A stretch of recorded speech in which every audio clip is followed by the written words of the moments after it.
Hi, I'm Midge Shoemaker, and this is me reading chapter 3 of my book that I wrote, Lanoya and the Teachers of Powers. Um, Sorry, I'm a day late doing this. See if I can figure out how to do this. Okay, chapter 3. That is a weird looking 3. All clean. Lanoya woke to water splashed across her face. You wretched child, what have you done to my garden? Lanoya's muscles tensed and her heart raced. She squinted up at the scrawny old man, but the light blocked her view of his face. Her hand slid along the side of the moist little palace. What am I going to do? It's not dry enough to move yet. The man growled. You destroyed my flower bed. Those were Lady Edwima's favorite. He kicked over her palace. Lanoya screamed. My palace! How could you? I spent all even working on that. The man shook his clenched fist in the air. All even? All even? I spent many seasons planting, growing, and perfecting those flowers, and you ruined them in one even. You little wretch, wait until Lady Edwima hears what you have done.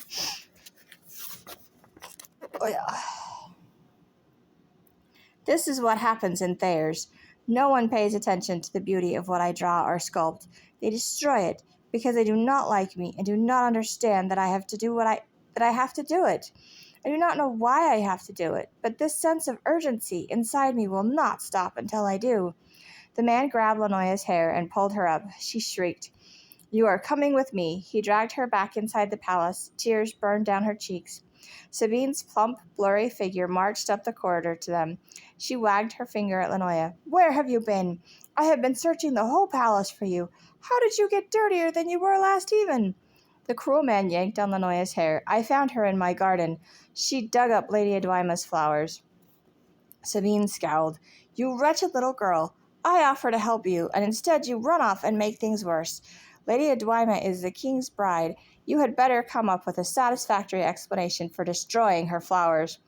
An explanation? Lanoya shrieked. That man destroyed the beautiful palace I made for you, and you want to know about some ugly flowers? Sabine sighed. King Alfredo has been known to let children work in the palace, if they are willing to listen and do as they are told. If you will have a bath and be all clean in the king's presence, if you are lucky and come up with an excellent apology, you may get to work here. Otherwise, I dread to think what the king will do with you. You said the king was nice and would not send me away to the dungeon. Sabine sighed. He is nice, but he will have to punish you. Ugh.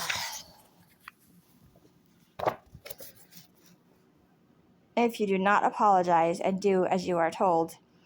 She beckoned Lanoya to follow, but the gardener refused to release her. What about my flowers? Sabine squinted her eyes and pursed her lips. Your flowers? I'm trying to help this poor orphan girl. I am certain she did not know what she was doing. Now let her go so I can prepare her to see the king. The gruff old man yelled, Oh no, she knew what she was doing. I will take her to the king myself. I hope he sends her off to the dungeons where little troublemakers belong. Sabine pursed her lips and put her hands on her hips. Olsted, you stubborn, ornery old man, release that child at once. Lanoya held her breath and glanced back and forth betwixt the two. I hope Sabine wins. At least with her I may have a chance to avoid the dungeons. She dug her fingernails into Olsted's hand, like she had with the man from Thayers. He whipped her around and threw her to the ground. You see, Sabine, she is nothing but trouble. Lanoya scrambled to her feet. Sabine's thick, soft arms pulled her into a hug. The warmth of Sabine's body melted the tension inside Lanoya, and she squeezed back. Why is this woman standing up for me? No one treats me this way. I should try to figure out what Sabine wants me to do so I can stay with her. Sabine patted the back of Lanoya's head. She is a scared, lonely little girl. Once she has a bath and some clean clothes, she will be a happy little helper. You will see. Olsted laughed. Cleaning her up will not change what she is. I am going to see Lady Edwima. That rotten child will get what she deserves. He stormed off down the corridor. Sabine stepped away from Lanoya. How long has it been since you have had a bath? Lanoya shrugged her shoulders. I do not know what a bath is. I am not sure it is something I want. I saw a lot of children run away when they would have a bath. Run away when told they would have a bath. Sabine grabbed Lanoya's arm and led her down the corridor to the washroom. You are filthy. It may take more than one bath to rid you of all that dirt. Lanoya did not recall seeing a wash bin large enough to fit in. It was a brass color that made the water inside it appear gold. She climbed into the tub, clothes and all. Air bubbles caught in her clothes. She laughed and pushed them out. The warm water stung her wrists where the ropes had been. Sabine put her hands on her hips. You are supposed to take your clothes off. Lanoya pulled her knees into her chest and leaned away from Sabine. I'm not taking my clothes off. Sabine's jaw dropped. Those rags are filthier than you are. Now that water is dirty too. How am I supposed to get you presentable for the king if you do not cooperate? The dirt sunk to the bottom of the tub. The water was more brown than gold now. Lanoya nudged the dirt with her toe, and it swirled up and then settled back down to the bottom. She smiled. I wonder what other things it can do. Sabine held out a lightly browned roll. Lanoya licked her lips, and her stomach gurgled. She did not care that the roll was hard. It still had a smooth texture to it. Lanoya took a bite and spit it out. She stuck out her tongue and gagged. What kind of roll is that? Sabine tilted her head back and laughed. Silly girl, it is soap. It is for washing off all that dirt. Lanoya crinkled her nose. Soap? I have not heard of that before.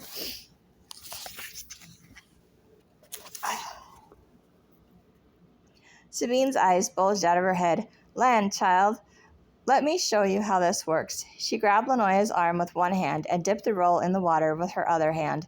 She took the wet, smooth roll of soap and scrubbed Lanoya's arm. Fascinated by the trail of bubbles on her arm, Lanoya reached for the soap again. Let me try. I want to make more bubbles. Sabine chuckled and handed it to her. You need to rub that over your whole body. It works best if you remove your clothes. Lanoya glanced up at her and then back at the little bubbles on her arm. The light brown color was much darker on her skin, closer to black. The bar slipped out of her hand and into the misty water. She dipped her arm in the water after it and frowned. The water makes all the bubbles disappear. She was not expecting the flood of warm water Sabine dumped on top of her head. Lanoya's wet, tangled locks of hair prevented her from glaring at Sabine. What'd you do that for? Sabine poured some cold, gloopy stuff on top of Lanoya's head and brushed it across her matted hair. We have got to clean your hair and get rid of every speck of dirt before the king lays eyes on you. Her thick fingers massaged Lanoya's scalp. Hold your breath and down you go. She pushed Lanoya under the water. Lanoya's eyes opened wide and stung from the soapy water. She flailed her arms and legs and pulled herself out of the water, gasping for air. She leaned out of the tub. What are you doing to me? Sabine pressed against Lanoya's shoulders. Get back in there. You are worse than a cat. I'm just washing your hair. Lanoya slipped out of the woman's grip and dove out of the tub. I do not need a bath. I am fine just the way I am. I will not let you drown me. The cold air hit her warm, wet body. Sabine pointed to the tub. You have dirt in your fingers and all over the rest of you. If you will not let me clean you, then you can clean yourself. However, you are not leaving this room until you are good and clean. Lanoya shivered and studied her arms. The one that had the bubbles on it was a lighter color than the other one. Her wet clothes were heavier and seemed colder than usual. She glanced at the brass tub. The water was cloudy now, with a brownish hue.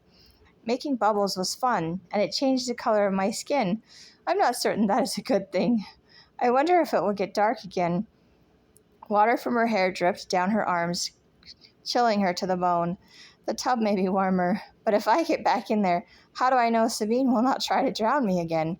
She shook her head. I'm not getting back in that tub. Sabine pursed her lips and reached for Lanoya. Oh, yes, you are. Lanoya slipped past Sabine and ran dripping wet out of the room and slid down the corridor. She pretended to be nice, only to try to drown me. I have to get out of this wretched place. The polished marble floor shimmered where the beams of light touched it. Energy swelled inside her, and Lanoya paused to see where the light was coming from.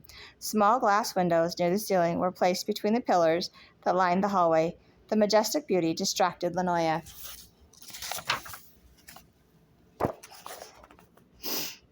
From her dripping wet clothes and hair. Her long pause allowed Sabine to catch up to her. Lanoya embraced the warmth of the towel that Sabine wrapped around her. She was not expecting Sabine to lift her up in the air and tote her back to the washroom. I do not want a bath, Lanoya squirmed and wiggled to free herself, but to no avail.